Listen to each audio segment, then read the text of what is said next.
नमस्कार, इन्वेस्टोलॉजी में आपका फिर से स्वागत है।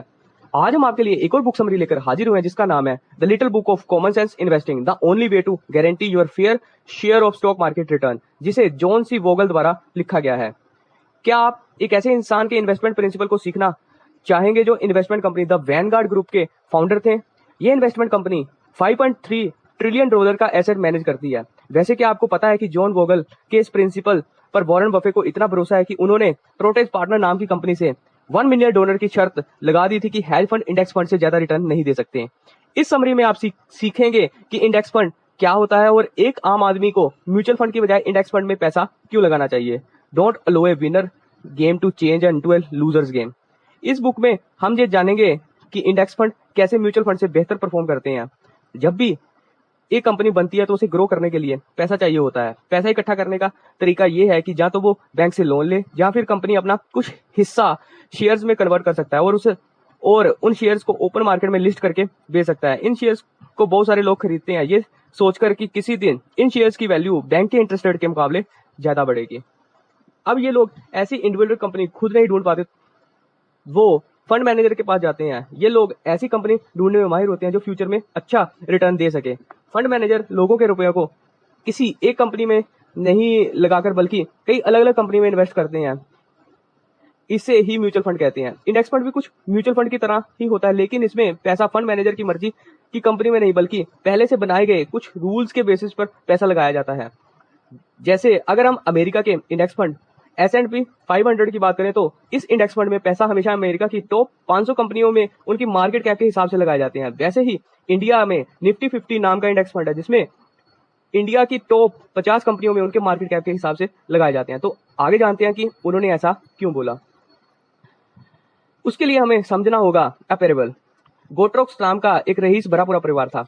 उन लोगों ने अमेरिका के मार्केट के सारे शेयर्स खरीद रखे थे। जब भी कोई कंपनी ग्रो करने के लिए अपना शेयर मार्केट में निकालती तो वो उनमें पैसा इन्वेस्ट कर देते। इस परिवार का हर मेंबर अमीर हो रहा था और बहुत खुश था, लेकिन कुछ समय बाद परिवार के मेंबर्स एक्सपर्ट की सलाह पर डिसीजन लेने लगे। क्योंकि सारे शेयर्स गोट्रोक्स परिवार के ही थे तो एक्सपर्ट ने उन्हें कहा कि वो कुछ शेयर अपने कजन्स को बेच दे और बदले में दूसरी कंपनी के शेयर खरीद लें। इससे ये फायदा होगा कि जो कंपनी अच्छा परफॉर्म कर रही है उसका फायदा उनके कजन्स को ही नहीं बल्कि गोट्रोक्स परिवार को भी होगा। लेकिन रिटर्न बढ़ने के बजाय कम होने लगे। फिर उन्होंने सोचा कि उन्हें और भी ज्यादा एक्सपर्ट की जरूरत है जिन्हें और भी ज्यादा नॉलेज हो, लेकिन उनका ये प्लान काम नहीं आया। इन एक्सपर्ट ने अपनी कमाई बढ़ाने के लिए जरूरत ना होने के बावजूद भी शेयर खरीदना और बेचना शुरू कर दिया। तब उन्हें एहसास हुआ कि उन सारे एक्सपर्ट्स और मैनेजर की सलाह एकदम बेकार थी और पहले की तरह अमेरिका की कंपनीज में इन्वेस्ट करना जारी रखना चाहिए।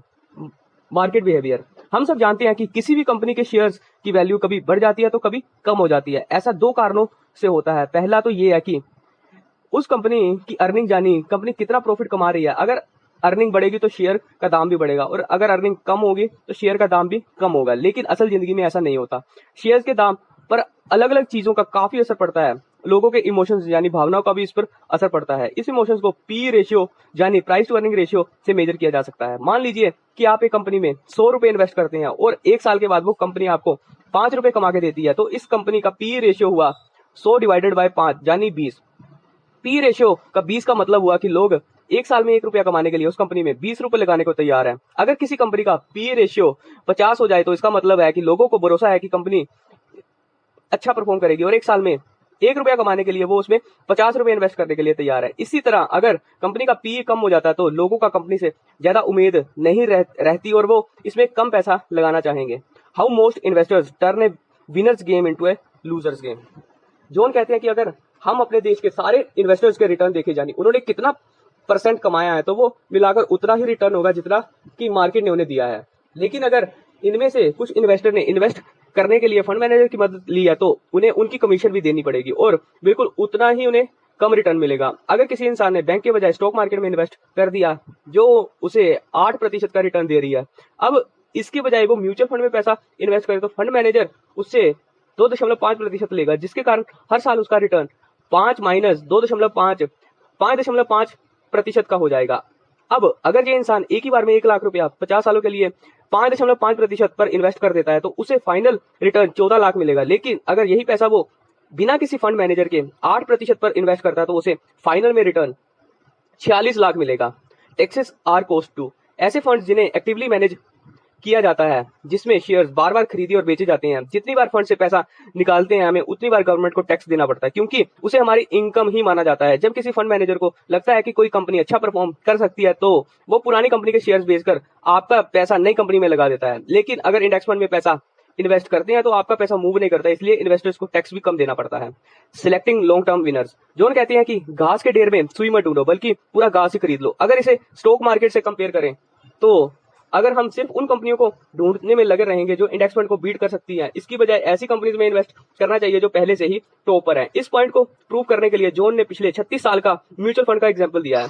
पिछले 36 साल से 355 नए म्यूचुअल फंड आए थे, लेकिन उनमें से 223 म्यूचुअल फंड बाद में बंद हो गए, यानी 2/3 से भी ज्यादा आउट ऑफ बिजनेस हो गए। इतना ही नहीं, जो बचे थे उनमें से 60 ने इंडेक्स फंड के मुकाबले काफी खराब परफॉर्म किया, 48 ने इंडेक्स फंड के आसपास परफॉर्म किया और सिर्फ 24 ने अपने इन्वेस्टर को इंडेक्स फंड से ज्यादा प्रॉफिट कमा के दिया।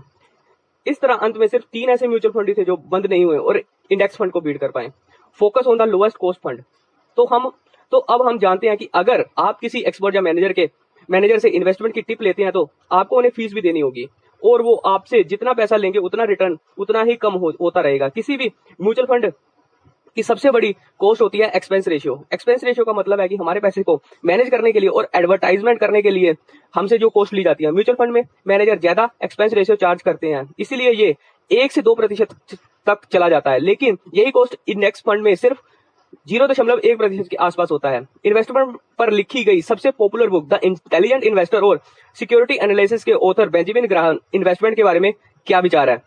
उन्होंने कहा था कि ज्यादातर इन्वेस्टर के पास ना तो इतना वक्त होता है और ना ही इतना दिलचस्पी और लगन होती है कि वो हर वक्त बिजनेस के बारे में पढ़ता रहे। इसीलिए हर किसी को अपने पैसे डिफेंसिव पोर्टफोलियो में इन्वेस्ट करने चाहिए और उससे जितना भी रिटर्न मिले उसी से संतुष्ट रहना चाहिए। जब आप अपना सारा पैसा किसी एक कंपनी में ना लगाकर अलग अलग कंपनी में लगाते हैं तो उसे पोर्टफोलियो कहता है। और अक्सर लॉस का रिस्क कम करने के लिए कुछ ऐसे शेयर्स में पैसा लगाया जाता है जो ज्यादा रिटर्न तो नहीं देते, लेकिन उनमें पैसा डूबने का खतरा काफी कम होता है। ऐसे पोर्टफोलियो को डिफेंसिव पोर्टफोलियो कहा जाता है, जिसमें पैसा ज्यादा रिस्की और कम रिस्की दोनों शेयर्स में लगाया जाता है।